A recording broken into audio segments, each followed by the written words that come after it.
Today on the pod, I've got my good friend Brian DeMuth. Brian is an executive, he's an investor, and he's a hacker.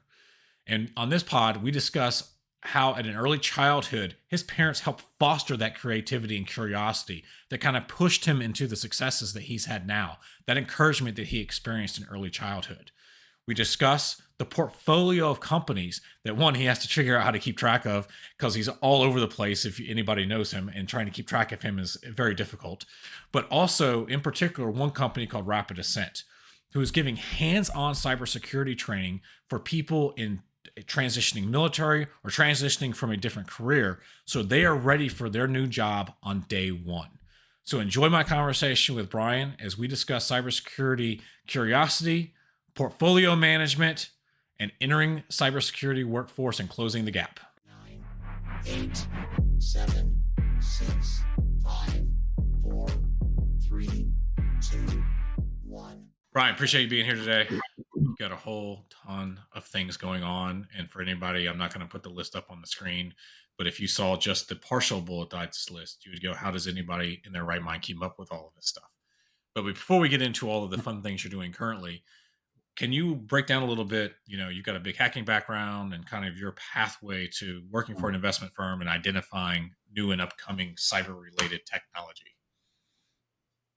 Absolutely. Yeah, thanks for having me on. I guess I'll start by saying it was a number of reschedules to get us here. Snow day here in Virginia, and so dressed down, playing with the kids. So, in addition to that long list I sent you, obviously I've got, kids at home and kids that are moving out and all kinds of fun. And if you're just listening to this, there's all kinds of like puppy and princess pictures over his shoulder. Oh yeah. That's from my youngest. She just got another one. She's colored. Oh, nice. Hopefully she will not interrupt us with yet another one to stick up there until after we're done. But yeah, so like you were saying, my background, I was always inquisitive, right? Always be curious. I think some of those quotes about being curious are my favorite. And it coming up on Ted Lasso was good too. Him quoting the be curious. I was always curious, and I was always driven to learn. I was driven to figure out how things work, how they tick. So even from the time that I was a young kid, I would take things apart. One of the stories my mother likes to tell is when I was 4, she had saved up money for, I don't know, a year. And she was really looking forward to buying this Kirby vacuum cleaner with all the attachments and all the parts, basically did everything. It was a floor mopping device, and it was a really high-end, super expensive device. Super expensive. So like when I was a little kid, those things still were $3,000-$4,000, right? And you could buy a car for that, like not a really junky used car, like you could barely buy. That doesn't get you much today, but you could get a decent car. So she got this Kirby vacuum cleaner, and it's, like I said, they didn't have that kind of wealth at the time. So they saved up. Son of an enlisted Marine and a part-time tax filer. And so they saved up, and they like to tell the story that after they got it and they were all proud of it, and primarily my mom was all proud of it, I took it apart, like all the way down to the brushes and the motors, and was pushed to put it back together again. So that was fun. I honestly don't really remember it all that much, but it's a story they like to tell. So yeah, that kind of, I was like that throughout my childhood, right? Early computers, gaming systems. I was more interested in, like, while I played the games, I was more interested in figuring out how the system worked, taking those things apart. Had Commodore 64s and 128s and all the tape reels and the 8 tracks and all the stuff that went with them back then. Got some computer equipment through what my father was doing for work fairly early in my life, which, just further caused me to be curious, right? Like gave me something else to think about, something else to dream about. And when we get to, this part later, remember when I said this, because those kinds of opportunities. And yes, despite the fact that my parents really did not have much for money at all at the time, they did find ways to put me in front of things that just fed my curiosity, that fed my interest. Cool. So that, we'll talk about what I'm doing about that later. But that kind of kept me going. Right. And so my father had old trucks and boats, because that's most of what they could afford with 5 kids and Marine Corps enlisted salary. So, I learned to play with mechanics, and he was into radios because he was a signals intelligence officer in the Marine Corps. And so he always had CB radios when I was a kid, and, AM radios and different types of equipment that he was playing with. And so I got very interested, and I think 6-7 years old, I was building those transistor radios that you could buy the kits for from like, Radio Shack or wherever back then, mail order catalogs, because that's about all we had before the internet. And I had a lot of fun with that. Later on, a little bit older in middle school days, there's Pentium computers coming out, right? I actually had a 286 for a long time, and 386, and went up through the process. But I remember around the time that Pentium computers come out, there was those early software definable radios. It was like this brick. It looked like a cinder block that had a big parallel cable you could plug into the computer.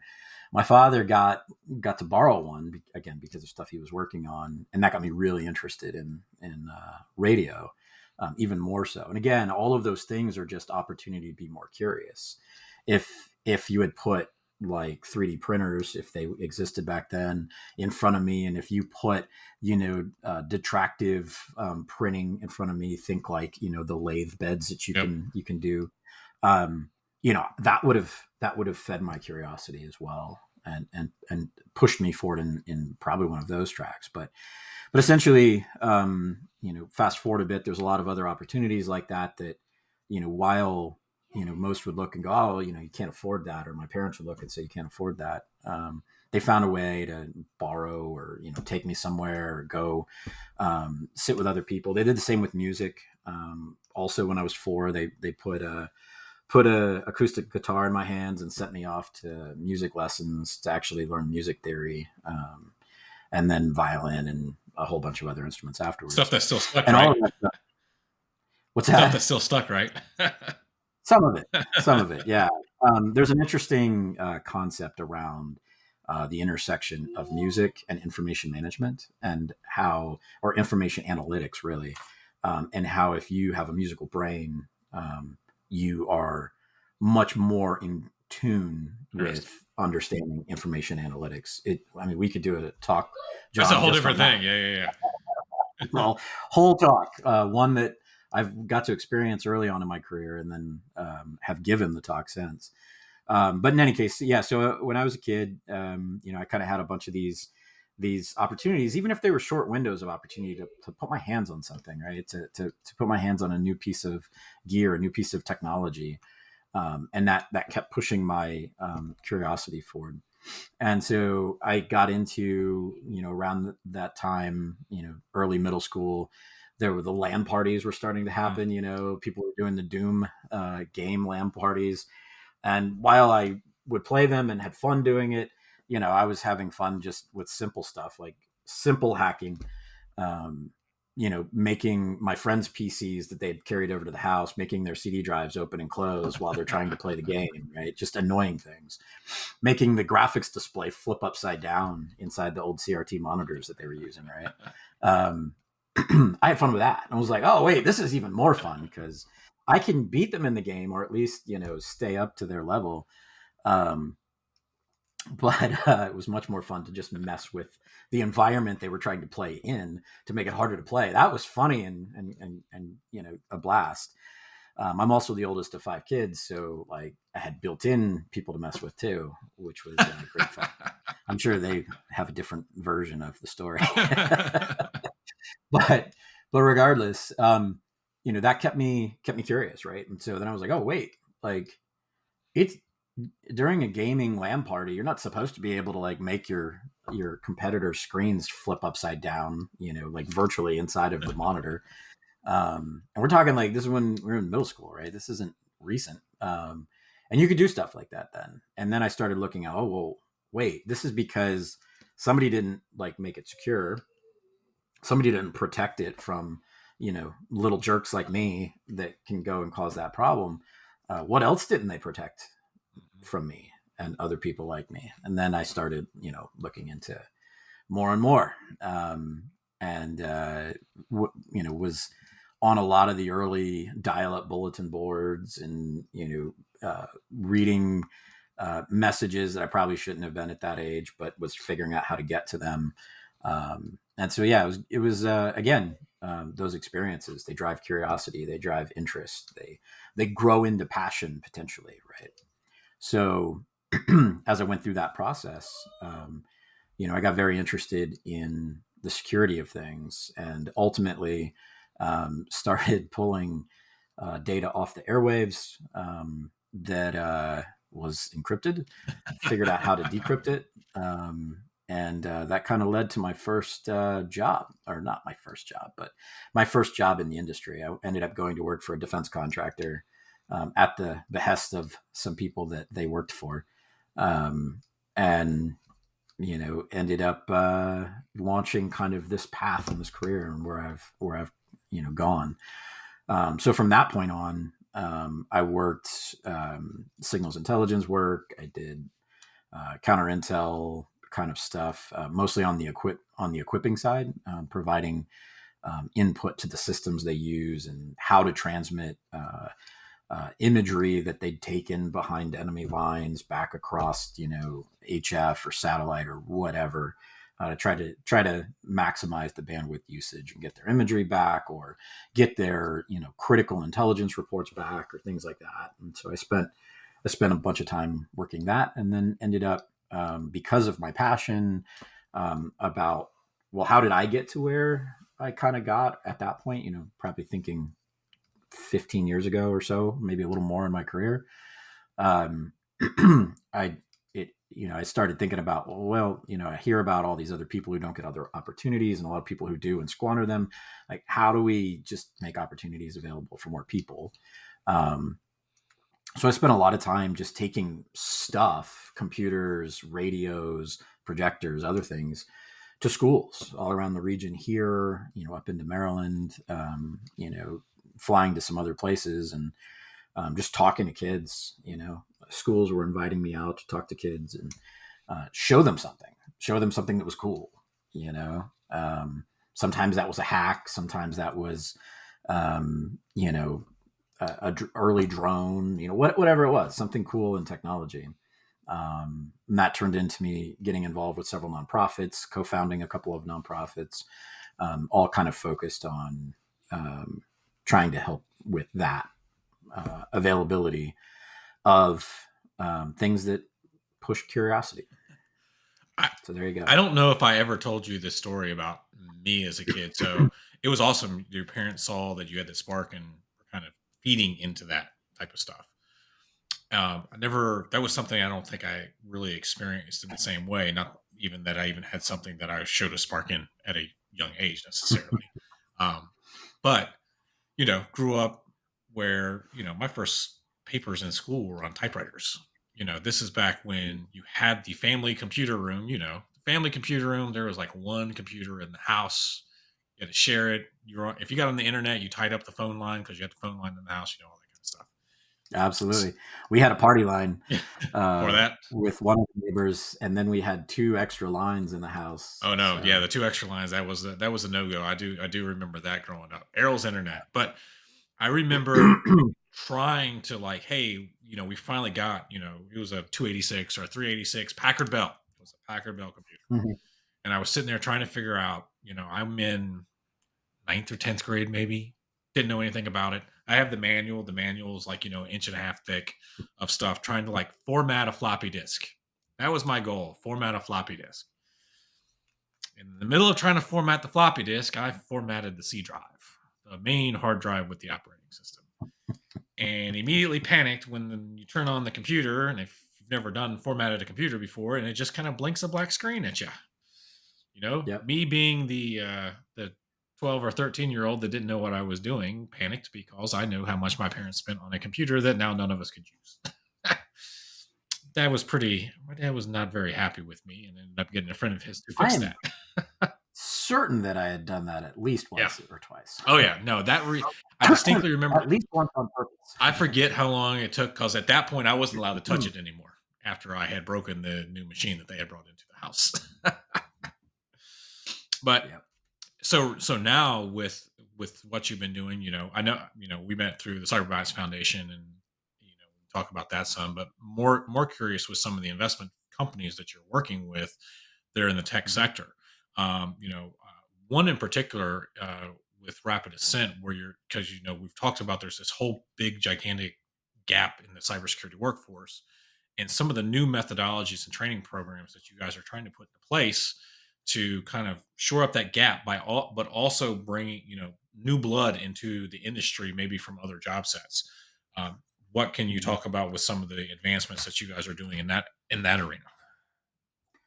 Yeah, Rapid Ascent's an interesting one for me. One, because like I said, I'm passionate about trying to find a way to push those opportunities out to others.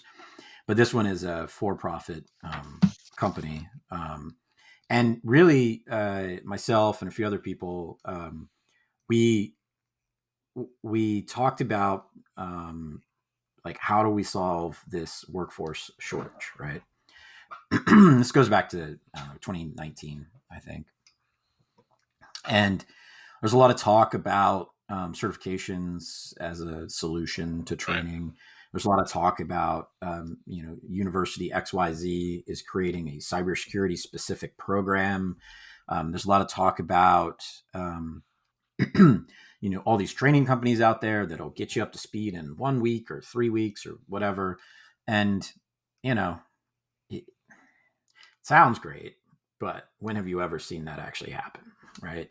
If you just take a step back, and I know it's needed, but if you take a step back and you look at it, objectively and realize what you're really talking about here, you're talking about how to train someone to do essentially what is new blue collar work. You need to know what a known good configuration looks like. What does a table that is properly built look like, and how does it measure out, and what are all the measurements and weights and everything that table should be, and what does wrong look like? That table that's lopsided, the corners are shaved off, and it's not quite square. And then how do you get to right? How do you walk through the day-to-day tasks to keep things right? And that's, you can apply that general thought. I'm not saying that's all there is to entry-level cyber. There's a lot more, right? But at a high level, that framework is kind of what there is. So, whether you're a SOC analyst and you're sitting in a security operations center and you're watching, you're the junior and you're watching the logs, you're listening to the systems, you've learned how those appliances that sit in or with the SOC that are used by the SOC, you've learned what it is to look at them and understand an alert. You've learned what, the basic analysis of those lines, like look to this part and see if it's flagging on a certain signature or a certain something. And then, who do you report that to, and what do you do to fix it? And if it's something simpler that, a junior person can work on, what do you do? You see this in entry-level IT as well, but, in general, I'll just call it entry-level cyber. And so what we started doing is we went around to realizing that, and then realizing that there's this shortage that it just doesn't seem like what's available in industry is going to really solve it. And there's all these, newspaper articles, magazines about, oh my God, like we have to do something because we have such a huge shortage. We need cyber people. We still hear it, right? We hear it a little less, but we're still hearing it. The numbers have only gotten larger though. So, well, let me ask something on that real quick. Yeah, before, and I definitely want to go down the rabbit hole of your methodology with the training and being job ready when you're done. But how much of some of this is these companies don't know how to hire for cyber? That these companies That's part of it. that Yeah, they that's don't part of know it. the requirements, they don't know what they actually need when they Mhm. get into there, and so you see these mismatch position descriptions that they're just making Yeah, up, or the term itself, cybersecurity, means different things, so many so things. many things. It means so many things. It covers so So much stuff, and there's a and absolutely. it's getting to me. I mean, the organization I work with, when you're talking 25 years ago, I'm not sitting there saying that we had SOC analysts. There's somebody sitting there looking for threats coming Mm. in, but you were looking for, I came from the network engineering background side, so you were trying to harden your perimeter. You were trying to do those types of, that was the thing. It was keeping things out, Absolutely. and I've seen this push of trying to disassociate a lot of the cyber operations, that threat hunting piece, the configuration stuff, trying to find your vulnerabilities away from IT to a degree. I see those conversations online. I don't know how much Mhm. that's contributing to. Hold on a second. You're a different silo, but you guys are still together. Because if you find the vulnerability, you're Yeah. not patching, you're not fixing the configuration. You're just raising your hand, saying, "Hey, we see this." How much do Yeah. you think that's contributing to some of the workforce gap? It definitely is. And this fits right into where I was going. The Most of those. So we went and talked to Fortune 50, Fortune 100, small businesses, government agencies. There was several of us that did this for over a year, right? Collected all the data and talked about it. This is in addition to everything else that each of us was doing at the time. Um, and essentially found that, um, just like you're saying, they knew that they weren't putting out good, job recs. They weren't putting out very good job descriptions, and that's a problem in a lot of companies. A lot of times, you have managers who are either newly promoted to managers, or they're managers. They're good at management, but they don't understand the specifics of what they're, the technical details of what they're managing. And so there are some good resources out there for those technical managers to help build out what good job recs should look like. So I'd highly advise people in those kinds of roles going and looking for those. But um, we definitely found that was part of the problem. And by and large, and again, back to your point, it could be part of it. But by and large, what we were told, the data that we collected was that when the people came in to sit down and take over the keyboard doing whatever their job is, SOC analyst one, for example, that they couldn't start day one. They couldn't start day 10. They couldn't really even start day 45, right? It took a lot of on the job training to get them to the point where they understood, what it was they needed to do. And now there's a lot of excuses for it.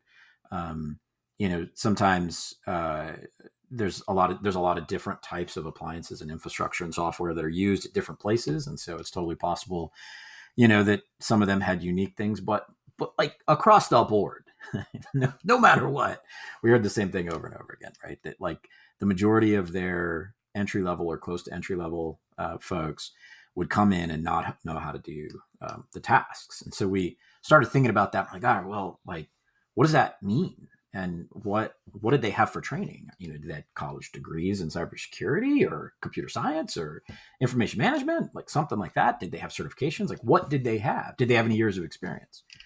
And so, it ran the gamut. And I don't remember all the percentages off the top of my head, but essentially, um, it kind of didn't matter. The only thing that really seemed to make any difference was the years of experience. But once the years of experience got up there, generally those candidates cost more, right? Right. And that was one of the is a business. And yes, you want to cost more as the as the labor force, right? You do. You learn and get there through experience and training, right? But the folks that have been through college that had a year or two of experience, they weren't meeting the bill. They weren't meeting the requirements. They weren't able to start day one. The folks that were going through multiple boot camps and starting, they weren't able to start day one on all the things. And this is as assessed by those managers, right? So I'm sure there's some nuance and some favoritism, some bias based on who it is that was providing us this data, but the reality set in that those that were really, really, really hard chargers and set up all the labs at home to do all the things, paid to get into the virtual environments in various places, like the ones that really spent that extra time, they were closer to being able to start the job. And there's a lot of good, small, by small, I mean short programs that you can learn from for relatively decent price. But what we decided we would try to do with Rapid Ascent is put together, a no kidding, like blue collar style, and by that I mean methodologies, apprenticeship program. And that's turned into what Rapid Ascent now calls their job readiness program. So it's 4 months full time, and it takes people, from zero to hero, right? It takes them from, not having any training. Maybe they have some background. Some people come into it with background, but come into it with no background in cyber defense, and they leave getting a job. And Rapid Ascent has very high placement rates right now, and as their program grows more, I'm sure those will drop just naturally. But they're doing a really good job. The training program is expanding. I'll do a quick kind of overview on the training, or at least the way it's delivered. It's all virtual, but one of the things that was really exciting for me and for the investment firm and the other investors in it is today they do attitude, aptitude, and psychometric testing, and they're pushing forward with expanding what that looks like. And so you go into what Rapid Ascent calls Jumpstart, and you basically go through some cyber defense training. And it's anywhere from a few hours to a few days, depending on how long you take to do it. And the system monitors how you respond to things, monitors how you respond to questions, and then ultimately gives a score about your path for training. What does training look like for you? What's the best path for you? What things do you need to work on? What other areas do you need to test on better? And when you're accepted into one of the programs, there's an application process on their website. You just go to rapidascent.com and click on Get Started, and you can find out everything. But once you get in there and you get accepted into the program, the core program is a 4-month program that goes through everything from start to finish. Really big with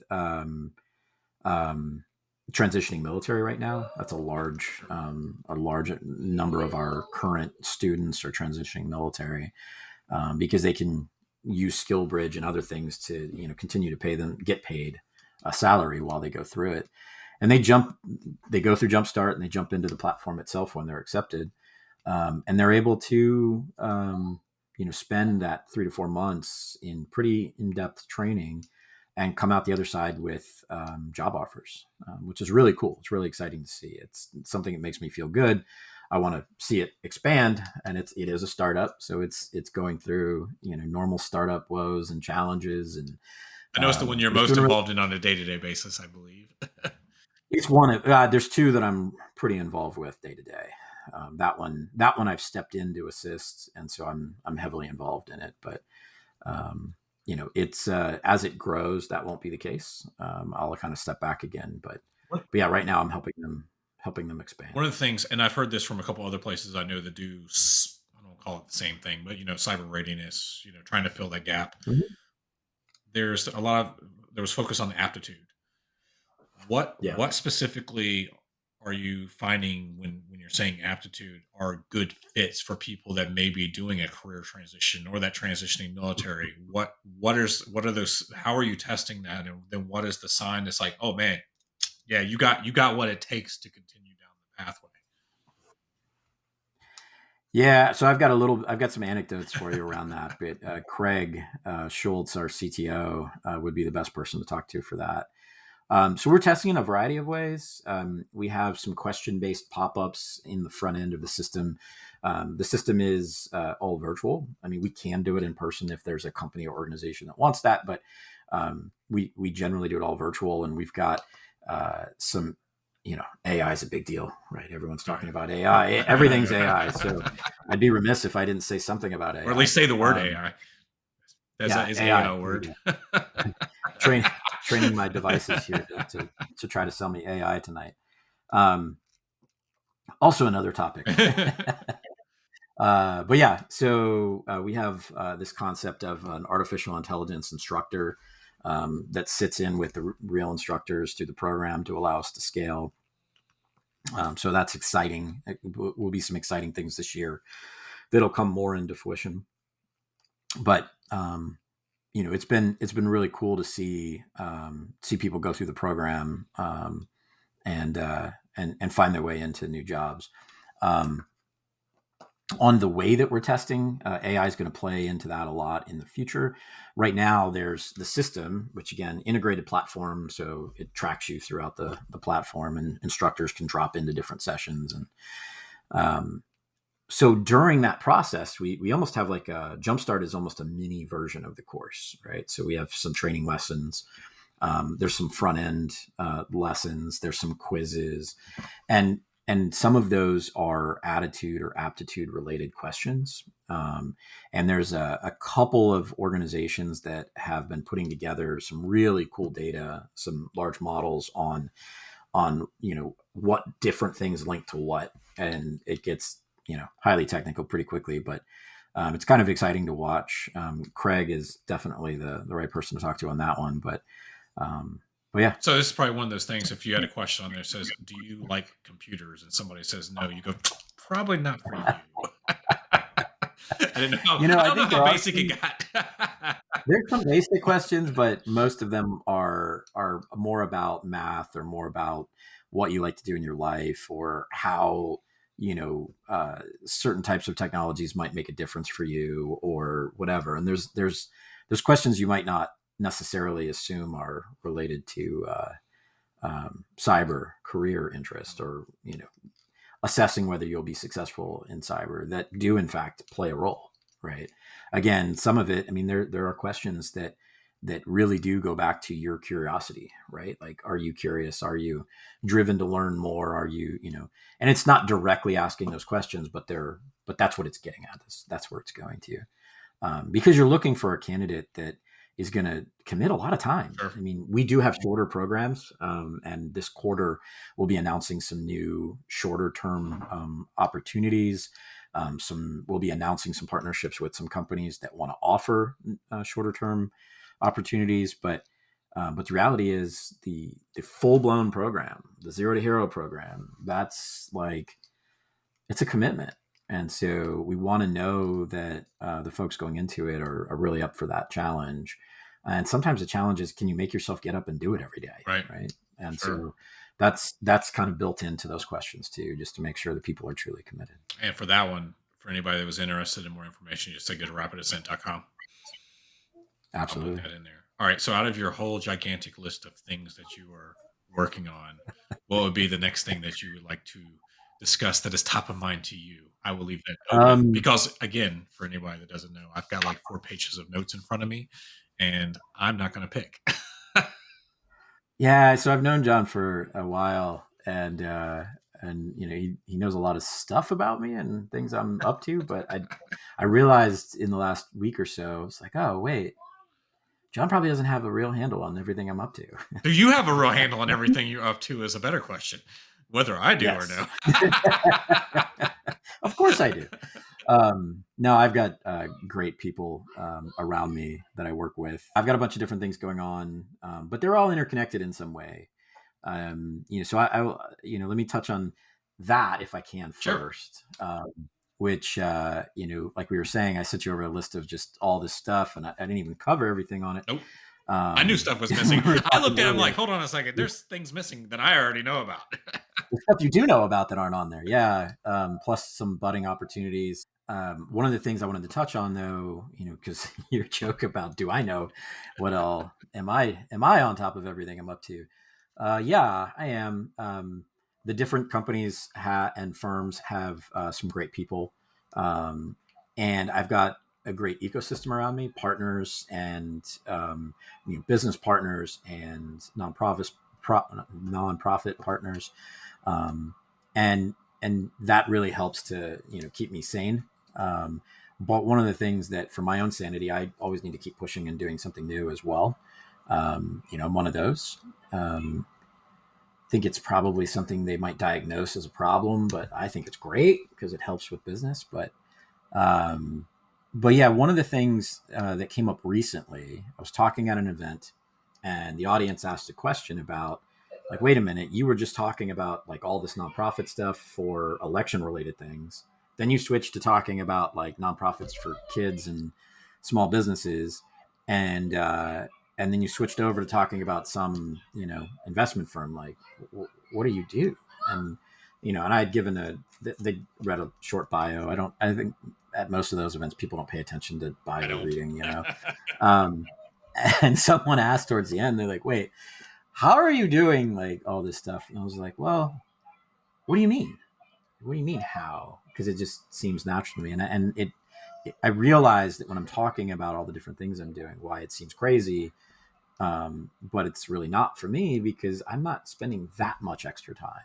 When things go wrong, yeah, it takes a lot of my time. So, if customers don't pay one of the companies, in time, and they're small businesses, cash flow is king, and they have payroll due, then, I get a call like, hey, we need help. And, I naturally want to know what went wrong. And then it turns into a bunch of work.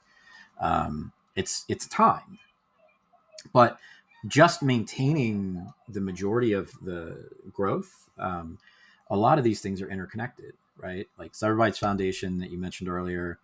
So co-founded that, but it's around cyber and tech and helping kids and helping, local businesses, small businesses grow, and, bringing in large businesses and public entities to work with all of the other said people.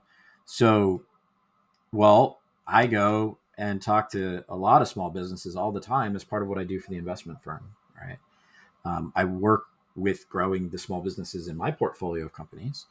And so I kind of already do that a lot.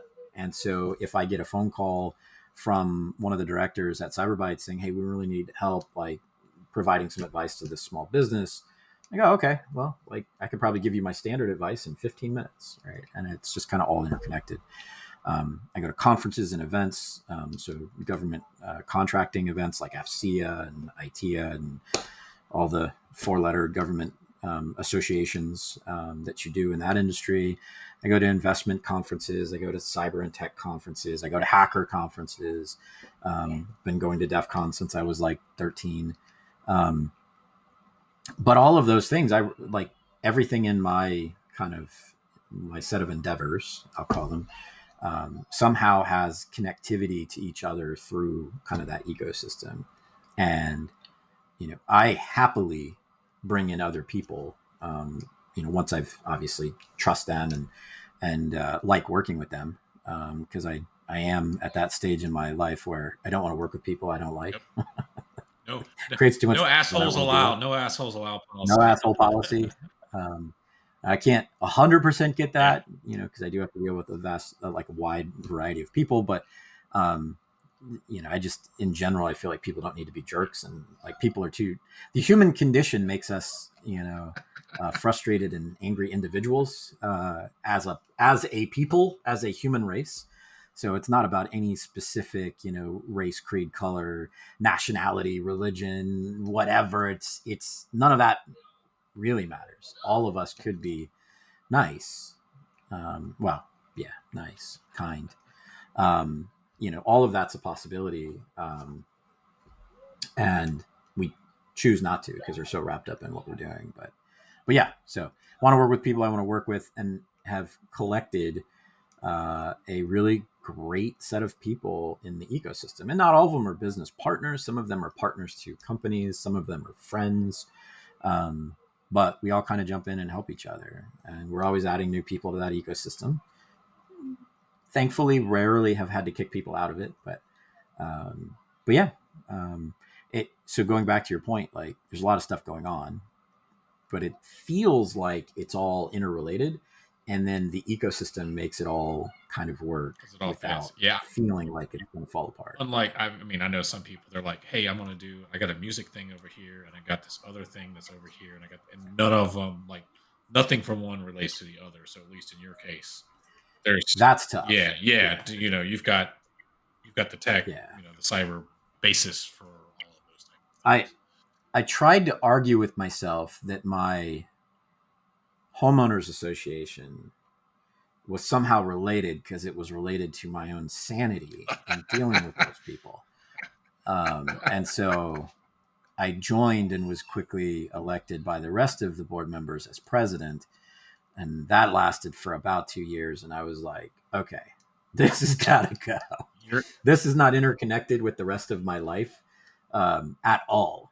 And I discovered, well, here's what the actual like Virginia Homeowners Association Act says, and here's all the legalities of what they're doing. And I'm not one of the people that like they have a lot of problems with, but at the same time, I don't. You don't want everybody else's problems heaped on you on that crap. Yes. So I quickly had to drop that one, for example. There was another nonprofit I was part of for a while, but it had nothing to do with anything else I'm doing. So when you look through that list of stuff that I'm up to and the other things that I'm doing or about to do, they're all interrelated. And so it doesn't take that much more time because I've already kind of like run into the people in, like while working for the investment firm or working for the cyber firm, I ran into the people I needed to introduce to the training firm. Right. It was just kind of like, it all fits together. I forget who I heard this from because I actually say this to myself now. If it's not a hell yeah, it's a no. And I was on the technical advisory committee for Stafford County Schools last year. And they were reworking their policy. And it was super cool because we had drafted the first AI policy for a school system in the state of Virginia. To the point we could see that the governor's team had actually taken our language for their use in what they were rolling out later in the year. Because we were so far ahead of what we were doing. Then in the reapplication process, I got hit up to like, can you do the transportation committee? And I'm like, what do you mean the transportation? What do I know about school transportation stuff? I'm like doing early access things over here, like to the point, we were trying to keep the team, together as much as possible for another cycle. And it didn't happen. I didn't get reappointed for whatever reason, never heard back. And it was one of those things I just go through my head. I'm like, I thought about it. I'm like, oh, I can be the team player, it's community support and all that kind of stuff. That rolls through my head. And then at the back of it that wasn't a hell yeah. That was me trying to justify this some other way. It does not fit anything else I'm doing, nor do I want to have to learn what school walking policies are around the school. That just doesn't, I would probably get irritated for a 2-year commitment. So that wasn't We'll wrap with this. Part of a lot of what you do also is with fundraising for a new firm. So how do you identify, or what are you looking for anybody that hears this that may be interested in going, oh man, you're doing some bleeding edge stuff with new companies and things of this nature, to get, potential interested investors into what you're working on? Yeah. I have to be careful here just because, and for everyone listening to this, SEC regulates a lot of things, right? And so they regulate the type of fund that I run at Riffian Investments with my partner Joel over there and my lead executive Victor. So we're a 506B fund, which means it has a number of meanings. I won't bore you with details, but I can't market it. Sure. Okay. Talk about having it, right?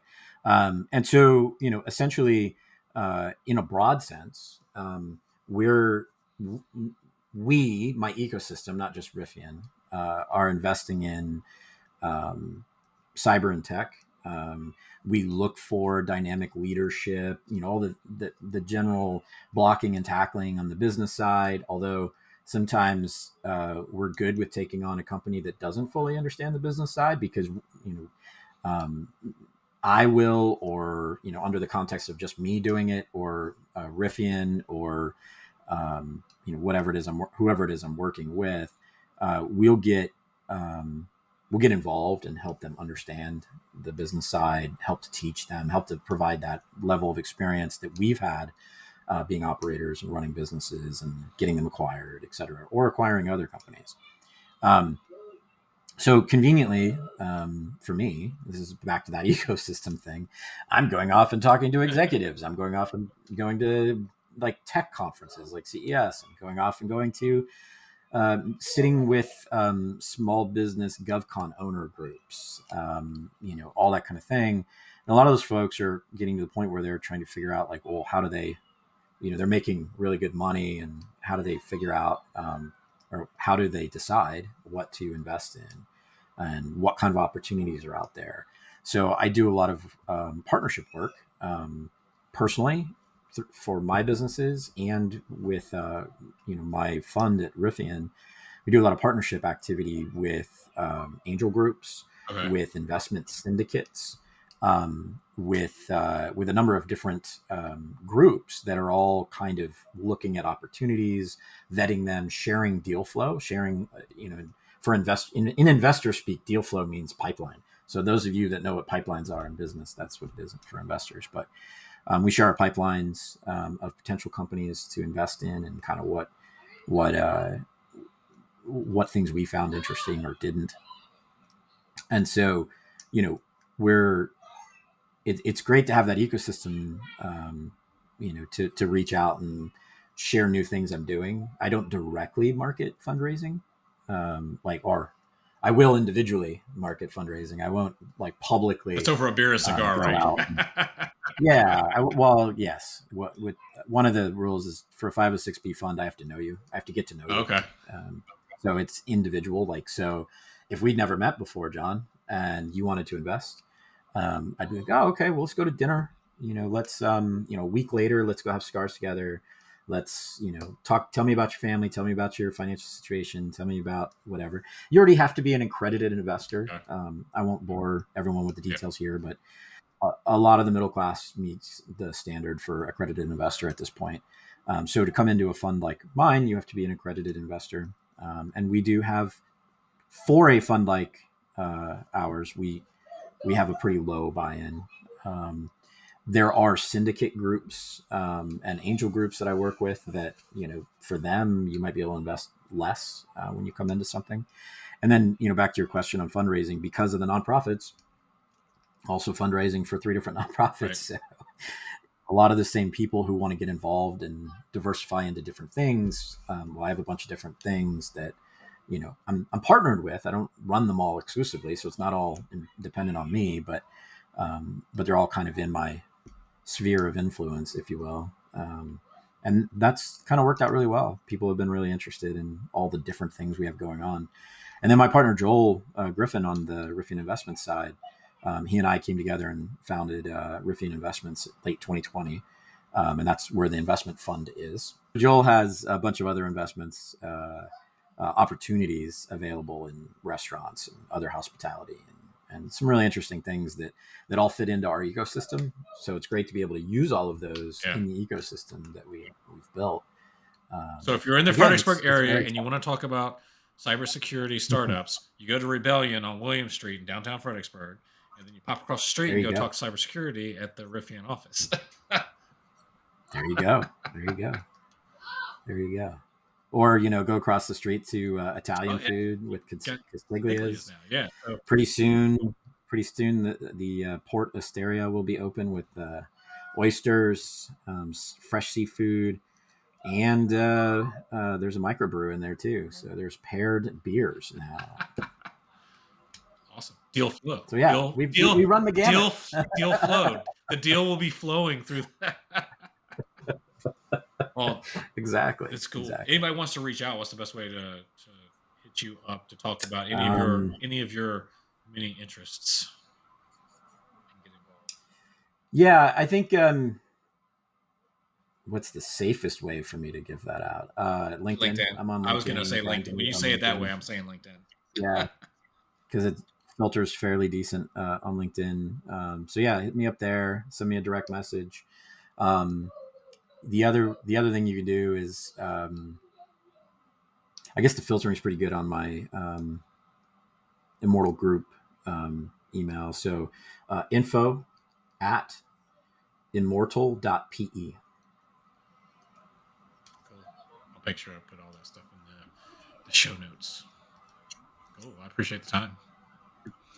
Absolutely. It's fun as always. Especially when I get to stay dressed down after playing outside in the snow.